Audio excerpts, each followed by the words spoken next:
Hello, I'm Steve. A little about myself. I'm a retired law enforcement officer with 20 years of service. I began my career in the jail, worked the road, and became an investigator. During my career, my training consisted of everything from SWAT to becoming a state certified crime scene technician. I've investigated crimes from thefts to homicides. After retiring and becoming aware of true crime and web sleuths, I started my channel for web sleuths to better understand the perspectives of law enforcement. Not only do we cover true crime, I go out into the field and assist families who have lost loved ones to homicide and their cases are considered cold. Join me as we look and bring attention to these critical cases. Hello, everyone. Glad you can join us tonight. Hopefully, YouTube and StreamYard and everything cooperates tonight. But if we do get kicked off, we've had Geek Squad, AT&T, we've had everybody in the world trying to figure out this system and see if it's us or if it's something that's on down the line. But anyway, we appreciate everybody for joining us tonight. For everyone that's new here, respect families, respect mods, and respect each other. Enjoy yourself in chat. We'll have a presentation after which I will be answering your questions. But we appreciate all your support and everybody coming here tonight. And we're going to be looking at the Stephen Smith case, which has absolutely everyone's turned their attention to after the Murdoch conviction, and which it should stand alone without just this focus of what has happened. But my understanding is from the family that they appreciate any and all, um, uh, you know, of the attention brought to the case, and that's what we have to do. One of the things I want everyone to understand tonight that this case, when I with our thumb nail, when I said starting an investigation, I literally started it last night.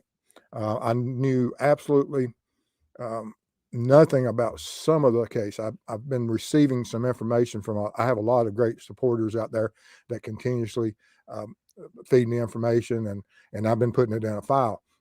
But I was looking forward to after the Murdoch case, and so I opened up everything and started down this path of looking at just the same as if I was on patrol or if I was in the office in CID as an investigator, and we were sent to a scene. And that's basically exactly where I was somewhere around last night, around 8 o'clock when I started.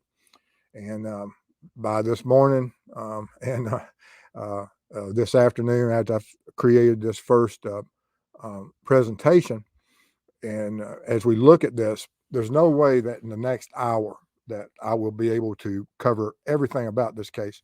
This case is absolutely, once you get focused on it, it is just one um, uh, twist and turn after another of looking at different things. And but I'm gonna cover things like I would just as I'm a investigator arriving on the scene. And but it does have a lot of twists and turns in it, and hopefully SLED will be able to make some progress with it since they've reopened the case. And the family, and of course, there's a lot to be covered on it. So we'll get started. I have a money. Do you want the money or you want me to save it? Let's save it right now. Go ahead and put the presentation up. All righty. And we'll get that. We thank everybody coming in for all your donations and everything. We're just trying to orchestrate and try to keep everything streamlined, and we appreciate it, all your support. But this is a story about Stephen Smith. That he's a young man, that died from a homicide of one sort or another. Of course, um, the pathologist and gave the hint that, or didn't give the hint, came to the conclusion that it was a traffic accident, that it was a hit and run. But the evidence doesn't show that, and you'll see why as we progress through this presentation. But he died way too soon, and it's absolutely a terrible story um, about this young man. Here it is with his mother, Sandy, and she is his biggest supporter, biggest fighter. And as I watched some of the news coverage of it, She says she wasn't able to protect him, but she will fight for him. And she's been fighting for many years um, uh, since his death of trying to bring attention. She's wrote letters from anyone and everyone that would listen. And she's made some progress, but really what brought the attention to the case um, is the Murdaugh trials. And so, and rightly so. And she has some attorneys that are involved in that part and additional cases surrounding the Murdaughs. And we're not going to really be covering the Murdaugh part of it tonight. That is a whole show by itself. Absolutely, how intertwined everything is uh, with the people in that case and with this. And of course, Buster has released a news thing that he sends his regards to the family, but he denies any involvement whatsoever. But this here is the across it's alongside the roadway, representing the spot where his remains were found, or his body was found in the middle of the roadway. And upon law enforcement on patrol receiving that call and finding that body, they did some certain things that happens on all responding calls, especially at night in the early hours of when this call came in, and some of the information about when the 911 call and locating the body and then them responding and finding him. And there was a lot of things that you have to absolutely give it to the first responding officers that they did some things right. Um, and but after the investigation and during the investigations, there were some things that were clouded, and the family's not happy with law enforcement. They're not happy with anyone. They're especially not happy with the pathologist and the autopsy that was done. And with them not being happy, and they think that there's some type of cover up. And I have to tend to agree that the story that they have received, and if all the information that they have put out there, if I, it doesn't have to be 100%, it has to be right. But any part of it that is correct and is right does show that there are issues in this investigation. There are things that should be followed up that it just don't make sense. And when you're doing homicide investigations, if it don't make sense, we have to figure out the story that does make sense. And part of the reason, and I absolutely do not blame them, that they want the uh, Stephen exhumed and another autopsy done by an independent party. Absolutely. For the fact that we don't want anything, and that will bring some, hopefully, some more publicity to the case, and it will, and focus on that community. And through that focus, that it will be solved, I believe. I see no reason that this case cannot be solved. I hate that it's gone to this point of being this long after um, we're looking at 8 years, and it's absolutely terrible and horrible. But when they started this funding for the autopsy, it was nowhere near this amount, but now it's gained. I think I saw a news broadcast earlier today that was 80,000. It was 70 something thousand yesterday or day before, but it's 80,000 now. So they have the money for that. But just because they have the money for the autopsy doesn't mean that's going to be coming. And that, there's still some hoops to jump through, and they will. But now we'll go ahead and start getting into the case. When the law enforcement officers got there, and of course they find what they see and they believe, the first officer gets there, looks at it, and he calls in of what he believes is a homicide. And they have it taped off, road closed off, absolutely what you have to do. And even if it was a hit and run, that's still a homicide.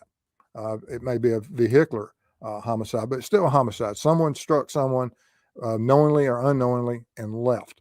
And so it still has to be investigated. I've seen a lot of them where people here in the state of Georgia thought they may have hit a deer. Doesn't mean they always thought they hit a deer, but that was their story. And then they drive on. But when the officers got here, they walked up and they were investigated, and they started making calls and requesting help due to that they had what they believed was a victim that had a homicide that was committed by a firearm. That the victim was shot in the head and in the middle of the road.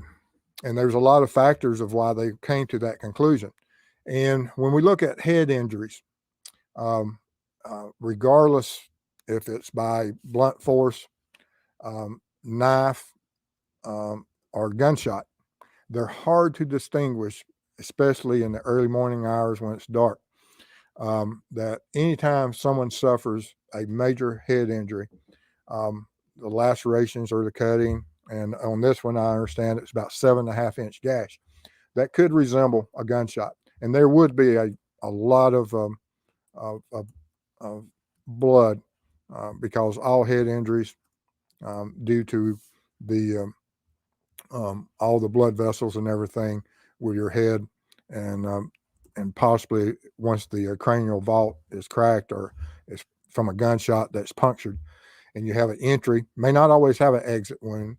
That you can have an entry wound without an exit if it's a smaller caliber handgun or even a small caliber rifle in some cases.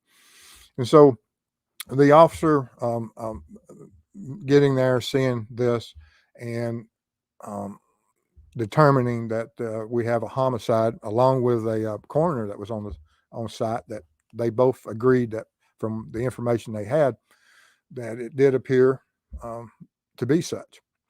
And so we start having where these officers are starting to call and communicate that they have talked to and spoke to SLED, and that SLED has been called, and it appeared to be a possible gunshot wound to the victim's head. And then they start going up the chain of command, and through that chain of command and CID coming, that the investigators arrive on the scene. The investigators are briefed. They look at it, and they know absolutely nothing about this victim at this time, for the fact that we don't, until you find and until you start processing this outdoor scene and start finding ID, you have no idea who this victim is. The victim didn't call it in. We don't have any calls of fights or gunshots from earlier in the night. And of course, in the real world of law enforcement, if you do have a gunshot victim, you immediately check your history. Dispatch, everybody has jobs to do. They'll go back and see, have we had any type of gunshot or gunfire calls tonight, and what part of the county would that be in, or the city, and who was the person calling it in, and what was the responding officers found out on that scene. Because you could have a victim that's located several hours later from a different incident, from gunfire or gunshots exchanged from 2 or 3 hours ahead. And because sometimes people, when they're in these gun battles, they don't always go to the hospital, and they do become deceased, and people do dump victims. Not saying that this is the case in this, but that's just the procedure of something that law enforcement does during what they at that point thought was a victim of a gunshot.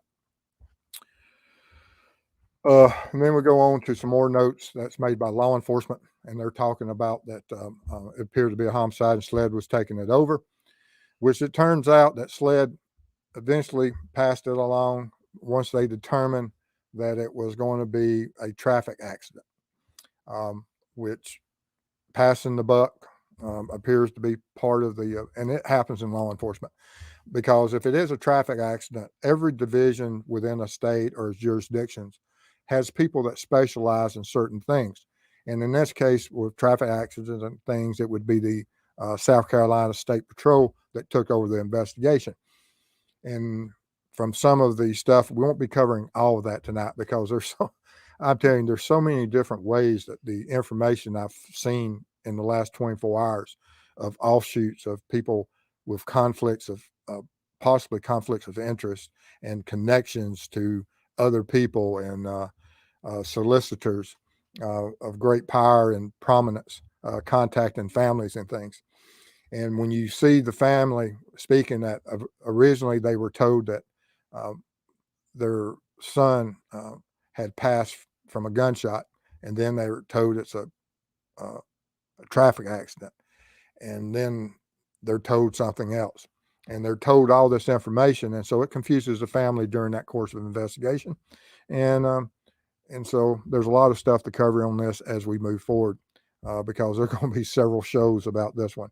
Like I said, I didn't know anything about it, but I have found it extremely interesting. But the road, of course, is in Hampton County, and the name of the road is Sandy Run Road. And officers that work in these jurisdictions may not be as familiar, and that's how come it's so important that regardless of what agency it moves to, such as if it is in the higher tiers of SLED, that SLEDs has to find a liaison or some local investigator that knows that neighborhood, understands that community to work with. It would be the same with the highway patrol if they're working a traffic accident, that they still need to know certain aspects of information and how of the people that live in that community. And so that they can be able to check some of those local records and move forward as swiftly and as quickly as you can in these investigations. Because everything in these opening moments of these investigations, there's probably about 30 or 40 different fronts approaching you from every angle. Everybody wants information from the news media, from the family, to CSI, to other investigators, sheriffs. I mean, everybody in the world wants information on it. Some of them are assisting, some of them not so much. But you can always, like I said, you have to figure all this information out. That's what law enforcement trains for, and that's how they move forward. But anyway, the remarks that was on that report says that on July the 8th, between the hours of 1 and 4 a.m., an incident took place involving the victim and an unknown subject. The victim was found in the middle of Sandy Run Road, deceased from some sort of blunt force trauma to the head. They responded to the scene. I saw no vehicle debris, skid marks, or injuries consistent with someone being struck by a vehicle. And this is huge. And we'll go into that just as soon as I finish this. The victim's shoes were loosely tied and both were still on. After consulting with MAIT, we see no evidence to suggest the victim was struck by a vehicle. The incident is still under investigation with supplemental report to follow. Anytime you're struck by a vehicle, generally you'll have a lot of lower extremity injuries from that bumper contact to the sides of, even if you're struck by the side of the car, door handles, mirrors, all of those things just get knocked off the side of the car. If there's any type of trim, they get knocked out. Sometimes windows get broken, but you'll have the glass at a minimum. You'll have a lot of glass from even the side mirrors.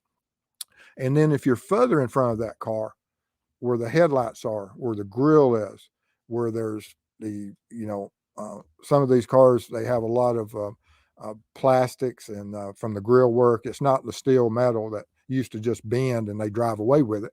Now it breaks off, it busts, and it becomes debris. Just like some of the softer plastics that cover the bumpers and things. But what those bumpers and that grill work and that hood does to the lower torso there is very identifiable. You're going to see those impact points. You're going to see those broken bones between the hip and the knees. And if you get under the vehicle, if you're out that far as being in the middle of the road and being struck, a lot of times you'll even have tire marks of where the victim was run over. You'll have road burn, which is simply when you hit that road, you get hit by a car. The speed limit on this currently I saw today was 55 miles an hour. So if you have a vehicle that's even doing half of that, you're still going to be hit with a tremendous amount of force.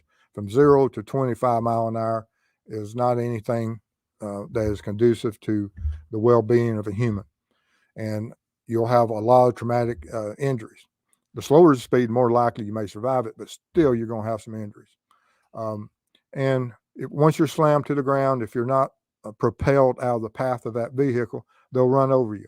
And then as they run over you, sometimes the body will roll, and you'll have all different types of markings on the clothing, on the shoes. The shoes are knocked out a lot. And the interesting thing, people say, how do you get knocked out of your shoes? You have to think about that when you're standing there on the side of the road or you're walking, and you have a foot, at least 1 foot on the ground. It depends when you get struck. But if you have 1 foot on the ground, all your weight's on that foot. And then all of a sudden you get knocked out of it because you have all that friction of where that shoe is just gripping the road surface, and it literally just takes you out of your shoe.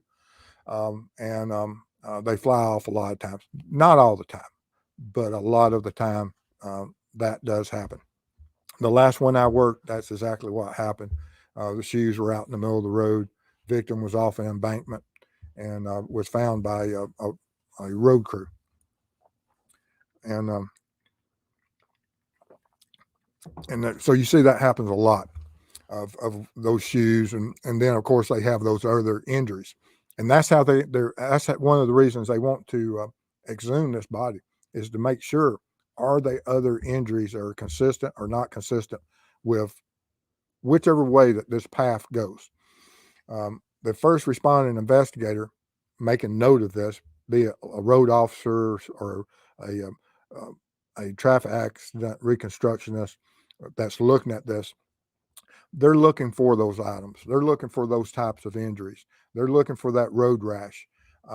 And they see typically, I think that from some of the description that we'll be getting into, certain injuries about hand, shoulder, head. And later on, when we get, I've got some more information that was sent to me today. Thank you. You know who you are. Appreciate it. About some of the internal injuries and some of the information, but we'll be getting into that with another show. But here's the shoes. Like I said, they appear loosely tied. That's a good description. And the thing that law enforcement doesn't do is that they don't mess with knots. They don't do any of that. They just pull the shoes off. They pull the clothing articles off. Sometimes if it's during the process of trying to save a life, some of the clothing gets cut off. But that's about the only time there's any type of interference. But that only occurs mostly whenever there's still signs of life, and there's that duty to preserve life, and you're there, and those first responders, they get those scissors out and they go to work. They do everything they can to protect life. And then we have the pants, and you can see that there is some type of marking on the seat of back pocket. And what is that? I really can't tell. I haven't focused that part into it yet. I will be looking at it, analyzing it a little bit more.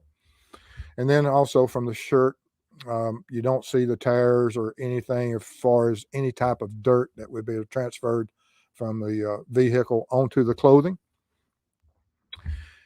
And then we find from the story that's relayed to everybody that this vehicle that he owns and that he uses for transportation is found around 3 miles from his body, which is why and how. And there's some interesting things about it, because you can see from this picture, if you look right below the right tail light on the right, you see that the gas cap has been removed. Is that part of a staging situation? Is this vehicle parked here, has been staged here? Has the body been dumped and staged there? And so there's so many possibilities. And these original officers, as they're going through this and they're securing these scenes, now we have 2 scenes that we have to secure. We have to secure a scene of where the a body is recovered, and then we have to secure a scene where we have a vehicle that was occupied. Probably when it first seen, they didn't know for sure it was his, but that is another thing that law enforcement does. They check for any abandoned vehicles in the immediate area. Not so much for 3 miles away, because you wouldn't really expect a victim to be 3 miles away from their vehicle at 1 o'clock, 4 o'clock in the morning. especially in this day and age where we have cell phones. And the mother, of course, said that if he had broken down, all he had to do is call his twin, and she would have been right over. And he didn't do that. He had access to a phone the whole time that he's out here in these hours. And so the investigation would be looking at that phone data, like, of course, we see in so much other cases of how much that phone data plays a part in it. And law enforcement would be looking at that. Um, and an interesting thing about this car, that say that an individual did break down, um, it's 1 o'clock to 4 o'clock in the morning, within the hours, because we still don't know who the victim is. We don't know the victimology, and the victimology will play a huge part in this investigations. Not just the rumors or all the stuff that we are looking back on it with, um, 8 years of knowledge that's been brought out through the YouTube and through the news articles over the years. But when we look at this stuff, and from a law enforcement standpoint, that we've got a guy that was out there between 1 and 4 o'clock, and he breaks down. He doesn't make a phone call to his family, and I can understand where you might not make a phone call to your family at 1 or 4 o'clock. You may not want to wake them up. I can see that argument. But as you'll see here, the family reports that Stephen is extremely skittish, and having that one part of his story, of course, law enforcement wouldn't know that at the get-go, but once they become aware of it, it starts telling the story. And so you do break down. You may not want to wake up family, but you have a home that's 1,500 feet away, 500 yards away. And that is something we have to look back, and the victimology will tell us. How often was he in this part of the country? How often did his phone ping in this area? Who was, he went to a local school, and of course, he may have friends all across the county. He may have a lot of friends in this area, but they will be able to build that victimology and from his data footprint and his cell footprint of what his normal travels were. And because I really don't know what his normal travels were, and why he would be in this part of the country, if he is the one that parked the vehicle here, because you can't always assume that just because we have a body here and we have a car here, that he is the driver at the time it's left there. That may be the case. I currently don't know it, but that, we'll have to just look at it and see how that car was processed and see if they were able to determine anyone else's DNA in that vehicle. But we know for that this vehicle was within 500 yards of this residence. And then we look at the overall map of that you can see on the far right, where the arrow is pointing at Stephen's car. And then you go 3 miles away, and that's where Stephen's body is. But there's no way that Stephen can walk and not pass a home between where his vehicle is and where his body was eventually found. And so he had all this potential, and these are not all the homes. It's just some of the ones I wanted to show you, that there were homes all the way around, and that he couldn't get to that spot without passing the home, even if his cell phone didn't have cell service. Because as we learned in the Murdoch homicide investigation, that it was, there were some spots that this didn't have coverage. Is that the case for this? Don't know. Could it have been? Possibly could have played a part in it. But he still had all these homes that he could have been able to go to and look at and possibly seek some aid. And also, the investigators will be looking at these homes of what is your normal traffic patterns during certain hours? What industries are in the neighborhood that people would be working at? What are those travel patterns? And they will do a neighborhood canvas of this area. They will be asking questions of that family. What time do you normally sleep? What time do you wake up? Do you know who in the neighborhood works at a certain shift? Who travels these roads? And because those are the people you need to talk to. And then you'll check with the nearest service stations, banks, and you'll try to get as much digital security footage as you can. And with the technologies that exist, even during this time period, how many people had any type of security footage in this part of the country that might possibly assist the investigation. And so they would, work on that and try to figure out and go from that angle. And then we get here to where Stephen's found, and he's only found just over a football field away from a driveway to the nearest residence, which is another absolutely strange thing. And is this part of the staging? Because it is a part of the roadway that is a broad, clear road on either side. When you look at it, even let's see, as you can see here, there's plenty of area to walk on each side of this road that you don't have to walk on. The trooper here, this is the next day, they're walking the area looking for debris. They're looking for that glass. They're looking for anything. And they, as you can see, the roadsides are pretty well maintained, and anyone trying to walk home or otherwise, walk against traffic or whatever, that possibility it existed for them, that you're not forced to walk in the middle of the road, and you're not forced to walk um, in the center of the road. Now, do we know which way he's walking? No, we don't. But it doesn't matter for the fact that if we had the debris, we could tell you which way he was walking. We don't have any debris here, and that's what this trooper was looking for. This officer that's searching the road side, is we're looking for debris in the road, to the side of the road, and we just don't have it. And of course, this is where, according to the family, Stephen would not have been walking in the middle of the roadway, and that he was very skittish. Walking out in the country, some people are not skittish of night hours. Family believes that he is, and also they just wouldn't walk in the middle of the roadway. And even if you was walking in the middle of the roadway, if you're not intoxicated, and I've seen a lot of people walk in the middle of the road, but they were intoxicated, or they had some type of mental issue. This doesn't appear to be the case for Stephen. But now we get here to the end and of tonight's presentation. And like I said, there's no way I could present you probably 200 or 300 slides in any responsible timeline that wouldn't just overwhelm your senses. But in the early morning hours, he was found dead in the middle of the country road. He had a 7¼ inch gash on the right side of his forehead, as well as a partially dislocated right shoulder and cuts and bruises on his right hands. His car was located 3 miles away. Gas cap was unscrewed, and his wallet was still inside. And is that staging? Don't know. A lot of people saying, well, the body was staged and his car broke down. I don't know that for a fact yet.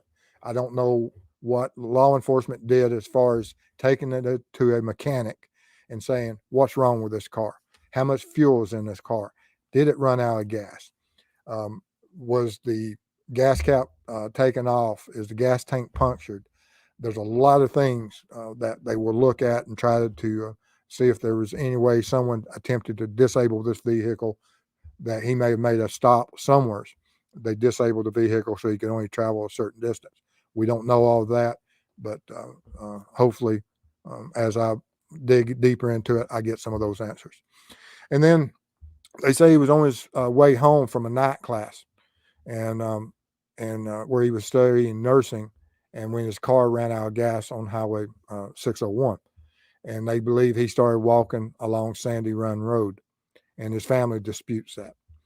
And from looking at the injuries that of the gash and not having those other supporting injuries that would accompany a strike from a vehicle traveling at enough speed to cause death, that he just doesn't have them. And of course, you could be bumped with a car and fall to your to the ground, but it's not going to cause this information and the other information I received. That is not going to happen just from falling to the ground, and the cuts and bruises and everything. And I look forward to seeing some of the other information as it comes in. But anyway, I want to appreciate everybody for bearing with the presentation. and we'll be answering a lot of questions on this. And I know some people are going to be going on the Murdoch thing. That will be coming in the future too, and they will be talking about other things. But I just wanted to let you see a lot of the things that we would look at is huge in this one diagram of the uh, location, the geography of this area, and what information a investigator fresh to the case. These are the people that he would go out and start with. All right. Okay.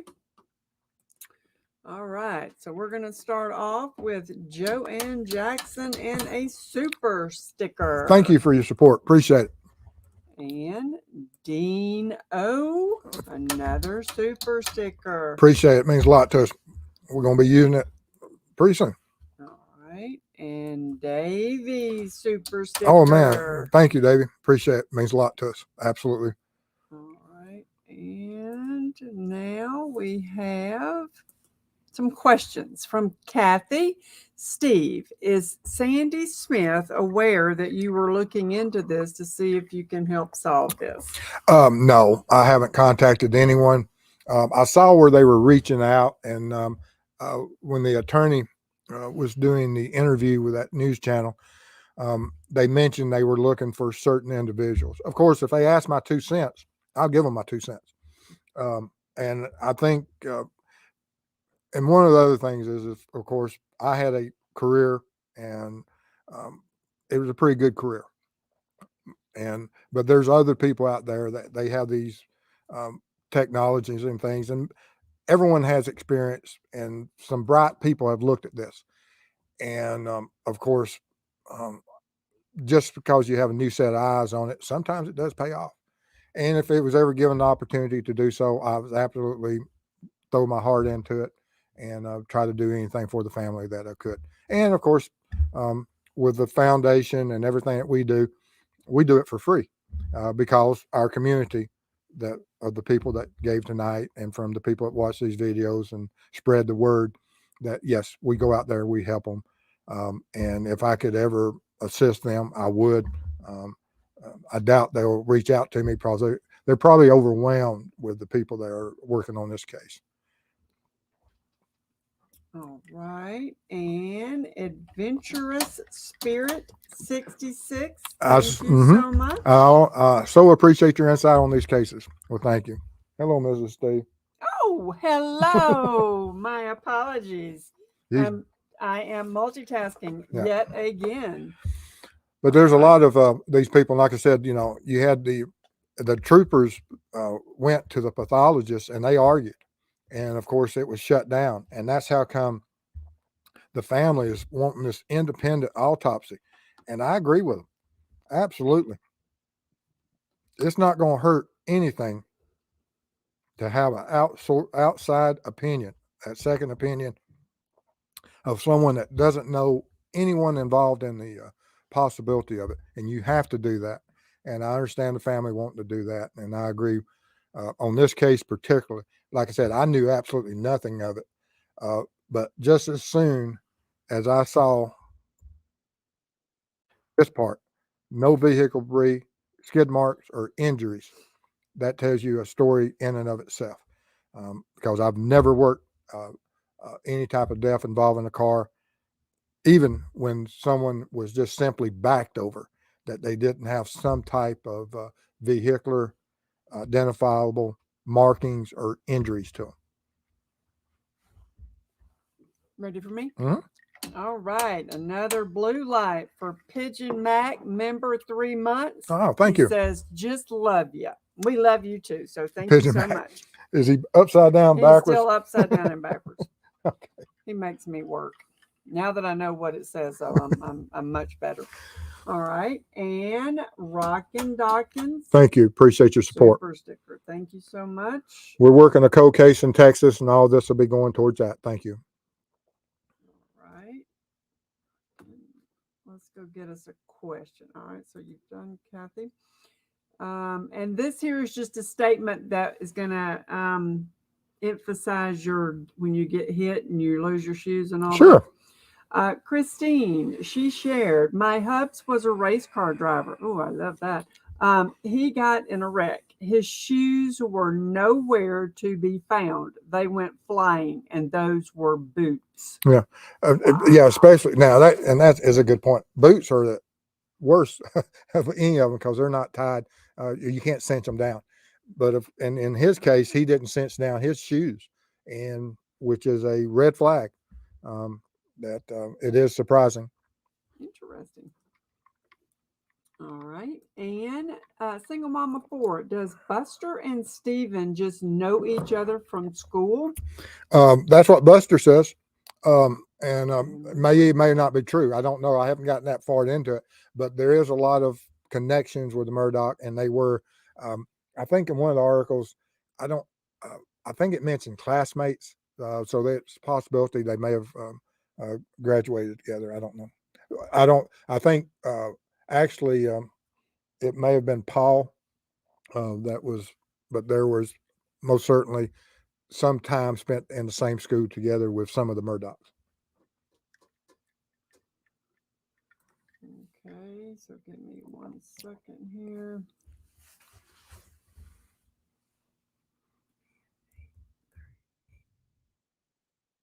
Okay. And all right, so we've done that one.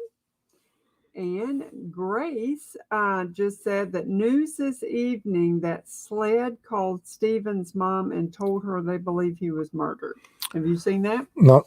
Okay. I'm glad that we're getting some support. No kidding. No kidding. All right. And from Lee, did any report say how far he was from his car? Was he going back to the car with gas? I'm curious because why leave the gas cap off unless you want passerbys to see you ran out of gas? And that's part of it. Is that staging? We don't know. But if there was gas or anything that was alongside his vehicle, let's see here. Where is that picture? I have to find that picture. There it is. They would have looked, at this time when they first found the Stephen, if they saw a gas can that was part of the debris, or if they saw where the gas can was ruptured or it had exploded and he had the smell of gas on him, that would be something that they would have, of course, indicated and noted, which they didn't. And and he passed several residences that he could have got assistance with. He has a cell phone that was available. And of course, that cell phone is still out there. I think it's still in custody. And I know at some point, the mother wrote a letter deeply concerned because they still had it, and she was worried about some of the data for the fact that she doesn't, and rightly so. If you start losing trust in the agency working the case, and you see it a lot, but still, you have to go, work with the families and ensure that everything that you're doing is just.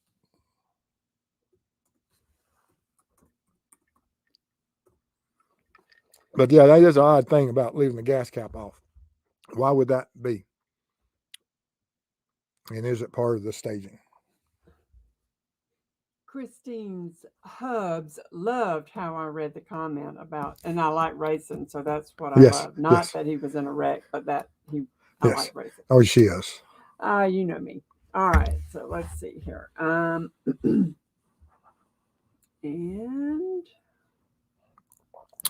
see what else we got. But I'm glad that SLED has come on board. That it's now a suspicious homicide death, and so I tend to agree with them. And I want to thank everyone out there that suggested this case to me because I'd never heard of it, and I would have never known about it. But thank all of y'all that are sending me the information and stuff.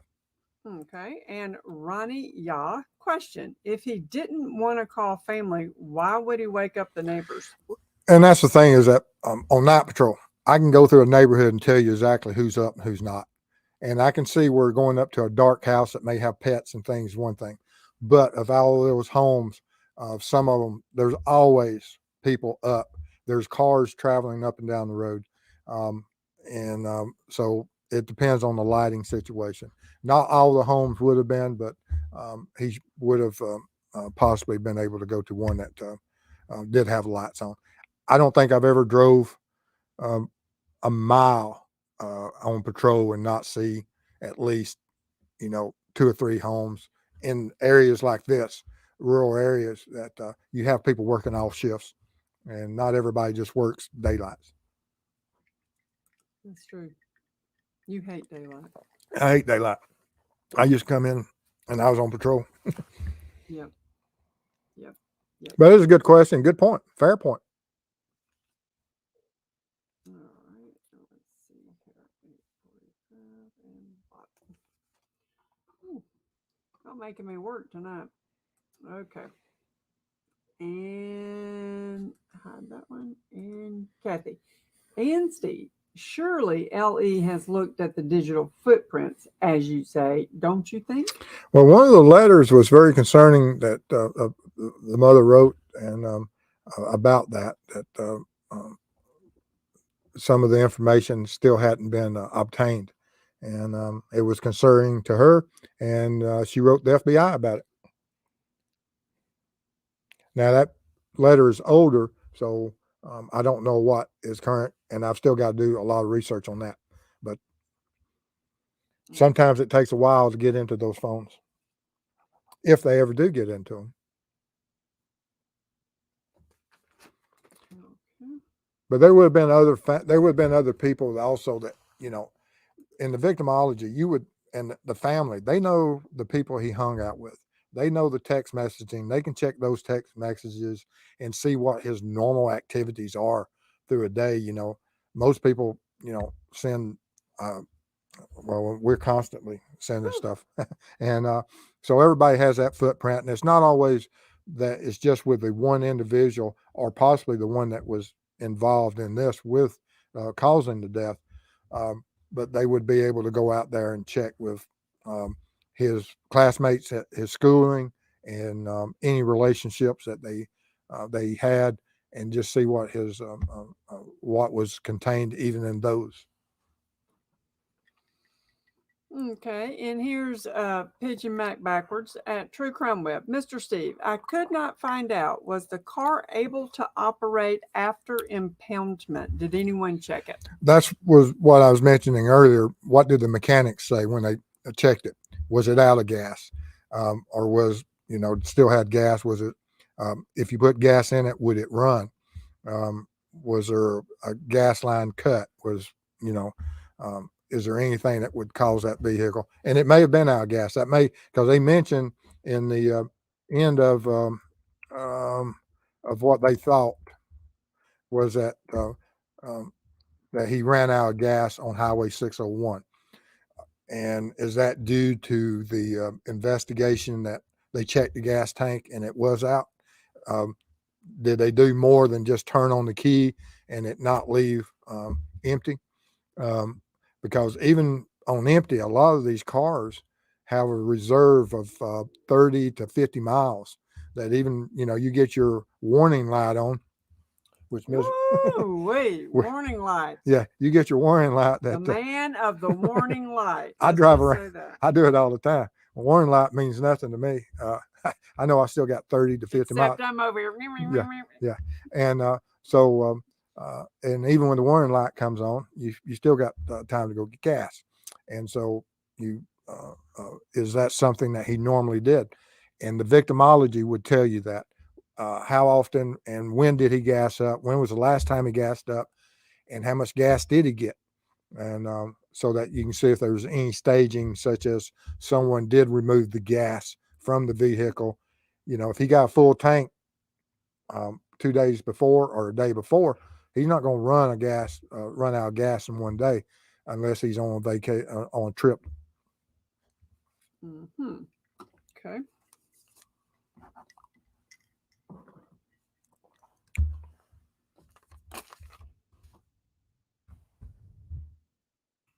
Right, and that was pigeon. And from Kathy, and did he have a cell phone on him that he could have tracked at all? My understanding from what they said is that he had a phone on him the whole time. And I saw that from one of the attorneys interview recent. Okay. And Leah, how far was he from his house? I don't know that. That's another part of it. I've still got to research on it. I just approached it from the point that I don't know who he was, and basically it really is. I don't know who he was, and I'm still learning some of these facts. So y'all are learning that with me, and so as I gather some of that information, of course, once I have it, I'll just have to give a general mileage. I won't be giving out addresses or anything,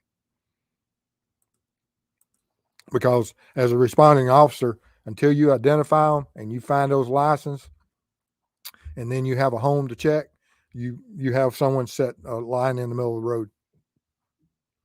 In Single Mama 4, was he found deceased in the middle of the road? Yes. Okay, that's quick.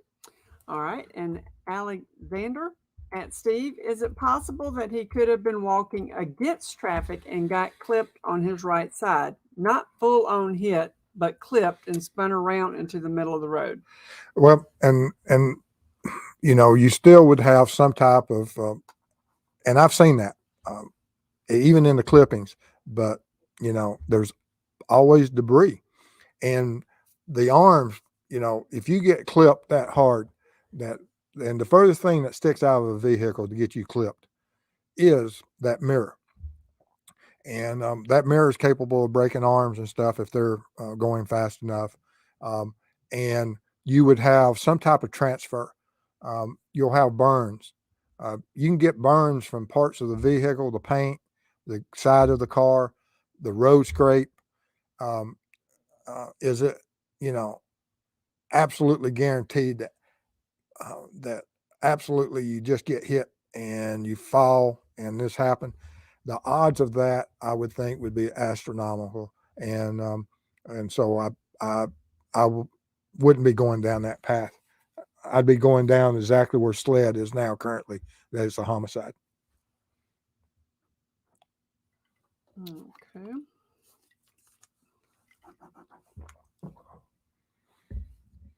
Because, like I said, those guys that work those accidents all the time, they know the highway patrol. Each of them, they have specialized teams that can come in there, and even without specialized teams, they've seen hundreds of accidents. They know about car debris. Mm. Okay. And Tom, you do you know when they will be exhuming his body? No, they've got the money to do so, but now there will be some hoops to jump through, I'm sure, for the courts and to order the exhuming. And it's just a matter of time, because I can't see with public pressure that this won't happen. And especially now that SLED has went from which it's always been a type of homicide, because you just can't strike a human and leave them laying without some type of investigation. And now they're going to go in and check further and see if there is some more evidence out there, which I don't think had anything to do with a car other than transporting him there, or a truck. Okay.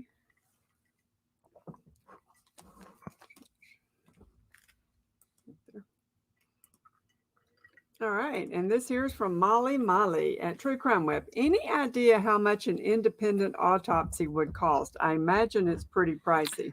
I think the attorney said somewhere between 15 and 20,000, 25,000. It was something that was that they was going to raise, because they're going to try to bring in someone that has that expertise of looking at this time span of being able to zoom a body and be able to.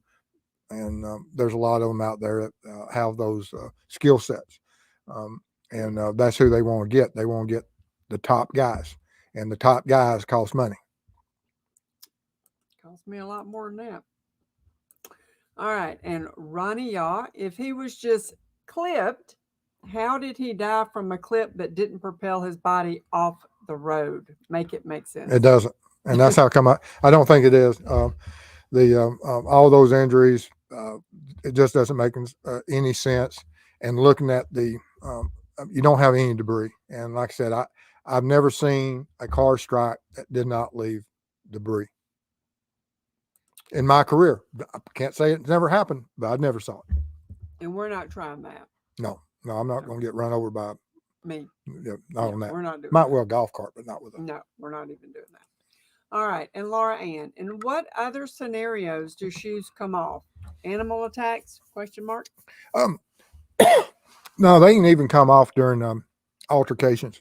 I've had a lot of people flip over during confrontations, during arrests they'll start kicking you. You'll grab their foot, and they'll yank their foot out of their shoe. Or as you run or something, shoes can come off. There's a lot of ways that shoes, especially loosely fitting shoes, fall off. But animal attacks too. I mean, you can. Okay. And Scott Watts, have they released all info in this case? Police always keep some stuff only people involved know. Oh, I'm sure they have a lot of information they've withheld. And even with the understanding, they said that there's some blue paint chips and things of that nature. How much have they shared with the family? How much will they be sharing with the family? And where are they in this case? I don't know yet, and probably won't know until an arrest is made, but I think it will be made. We're talking about a rural part of the country. We're not talking about a metropolis.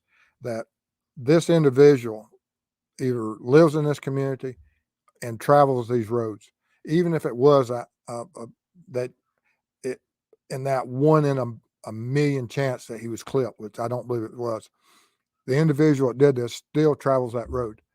And if it's some interaction he had in one of the local towns, communities, or residents, they'll be able to track that, and hopefully they will. But this individual is not alongside the interstate system. Now, when you work vehicular homicides or just homicides alongside the interstate, that opens the world up to when bodies can be disposed of. And but that's not going to be the case. I mean, we're looking at you look here. I mean, what do you see? You see nothing but farmland, and so that's how come the offender is probably going to be within 10 miles of the center of this picture. 7 miles more than likely. Okay.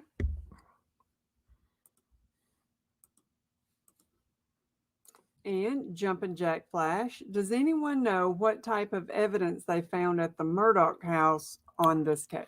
No, but we're going to be covering the linkage and the names that has been dropped in that on as we move forward. Absolutely, I'll be looking at that. Okay.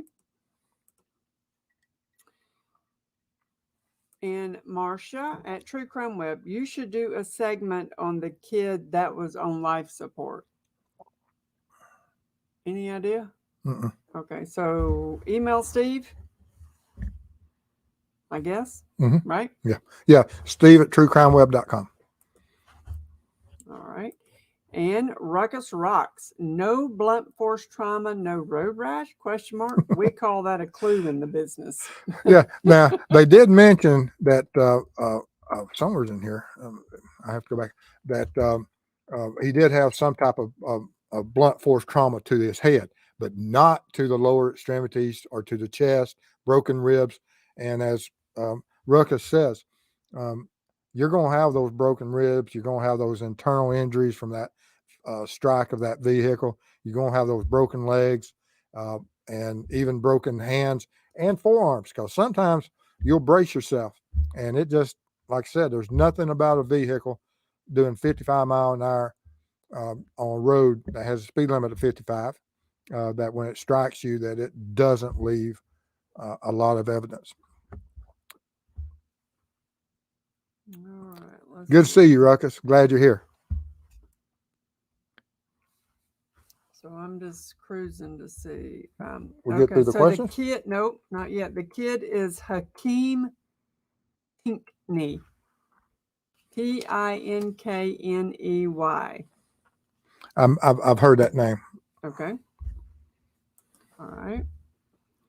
And let's hide that one and go here. And Laura Ann. Mr. Steve, we have an easy one for you to come solve in Indiana called a self, but no gun or body found till multiple days, among other things. I don't know if that's called easy or not,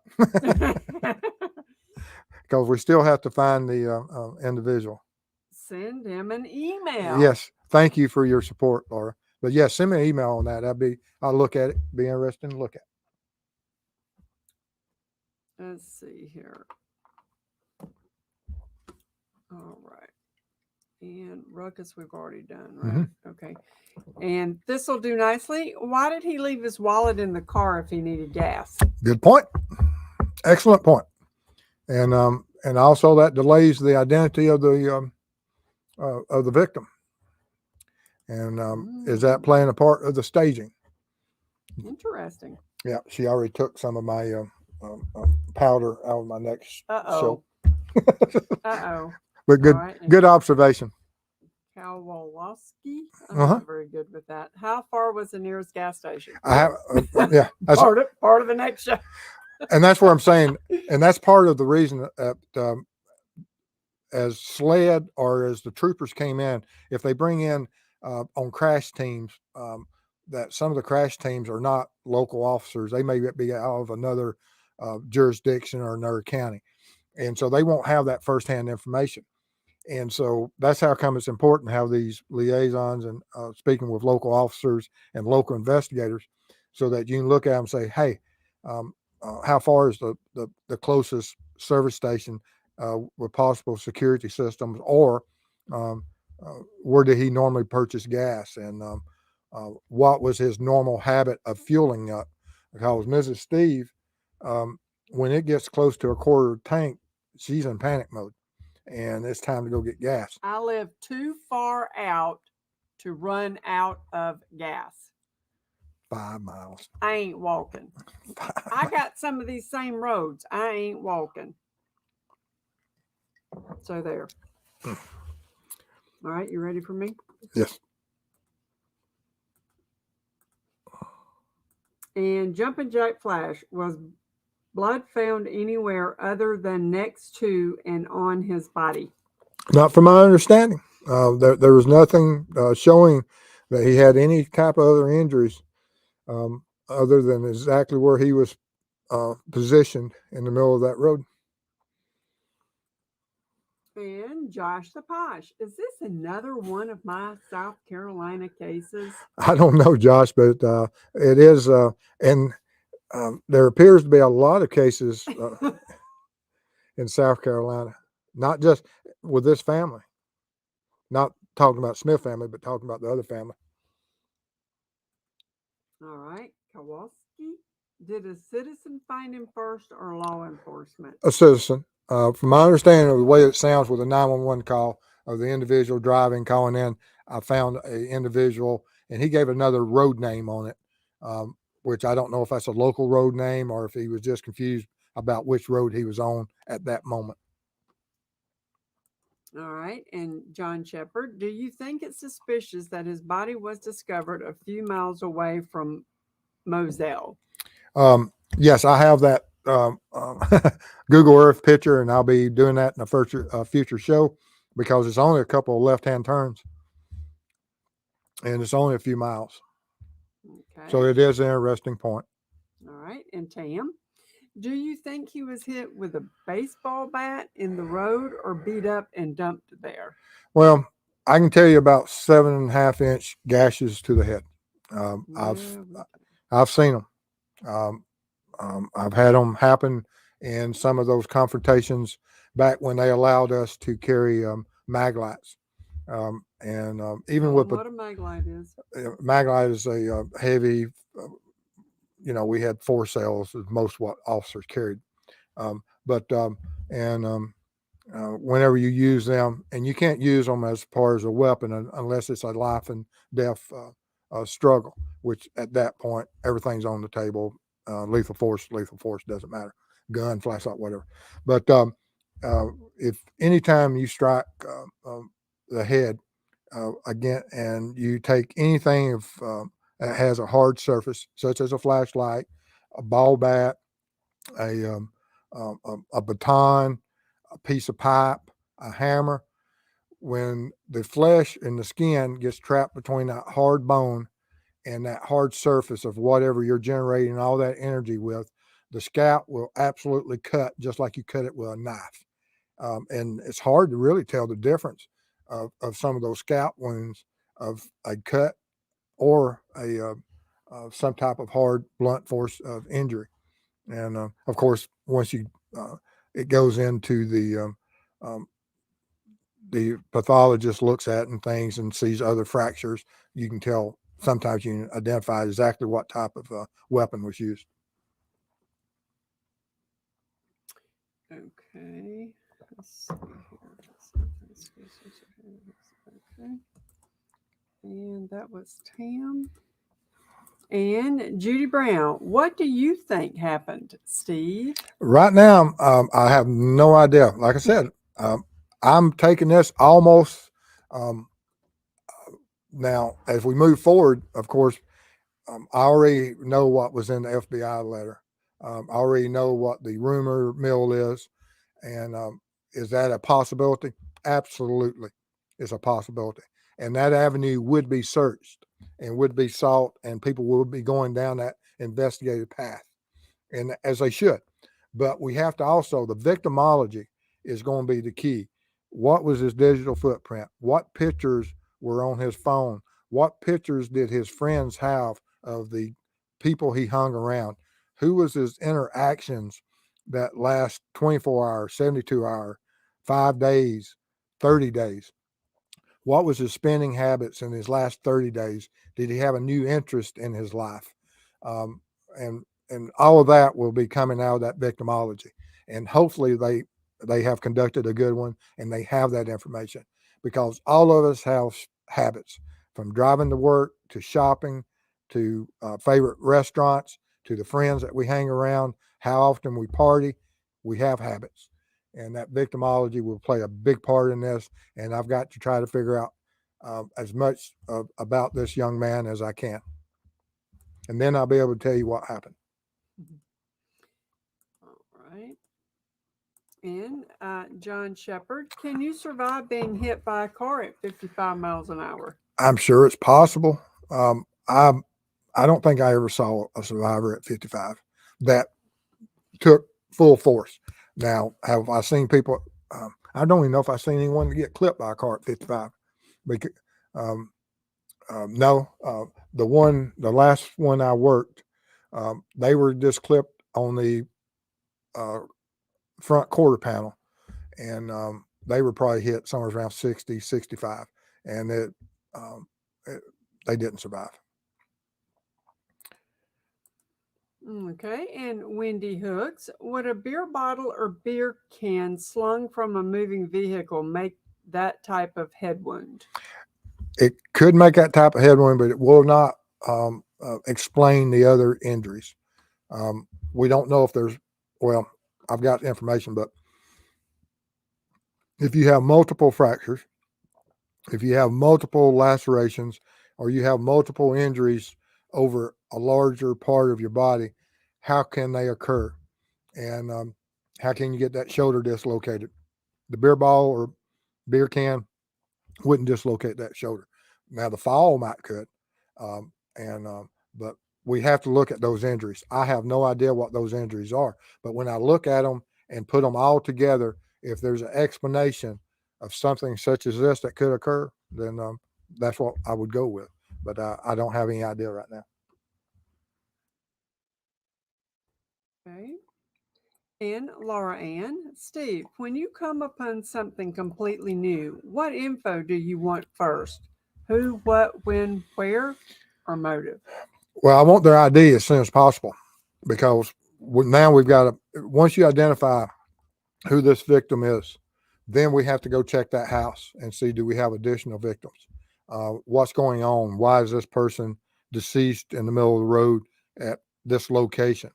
And so that's the first thing, is identifying that victim as soon as possible, because you may have other victims, and it gives you a great start on of where to go in what direction.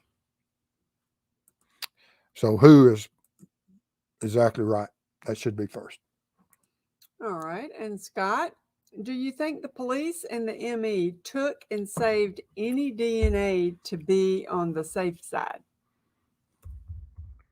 Well, I hope there is right here.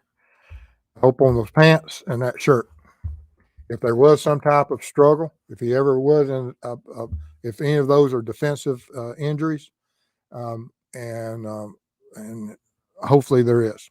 And even if there's not on the defensive, the positioning of the contact of taking them out of a vehicle, out of the trunk, out of the back seat, or front seat, whatever type of vehicle transferred him there, there's some part of that environment on this clothing. If he was transported there from wherever this his death occurred, there will be some type of transfer, and we have the clothing, and will it be sent off to the lab and analyzed? Absolutely. Okay, we've had another question about the autopsy. We still don't know that yet. No, not with the new autopsy. The old autopsy was a cluster. Okay, cluster. All right. And I gotta take that one out. And you are done. Let me go back in there and just cruise. All right. Well, guys, I appreciate y'all being here tonight. And like I said, luckily our internet stayed up tonight. Don't know if that's hopefully we got to, we don't want to jinx it, but we appreciate all the support, all the kind donations, and everybody that's viewed this. If you like this video tonight, give it a thumbs up, share it, subscribe, and appreciate everybody's support. It means a lot to us as we move forward with this channel and go out to work with these cold cases. And I wish the best to SLED, and we'll be covering some more stuff, the other families' involvements, and then looking more into his victimology. And because the victimology is the most important thing about this case, because regardless of what family is involved in it and who's involved in it, whoever committed his death, their paths crossed at least once. And it's very rare that you only cross paths with a person that commits a homicide once. Generally, there is some type of multiple encounters, friendly or unfriendly. There's usually encounters. All right, one more. Okay. Uh-oh, I just lost it. Okay, and from JDR, what are the chances any of the clothes he was wearing was saved? I'm hoping these are in the evidence room somewhere. They're pictured, so hopefully they secured them. Okay, all right, and that's it. Thank you, mods. Appreciate it, everybody, and I'll see y'all soon. Stay safe out there, and thank y'all for being here tonight. Love y'all.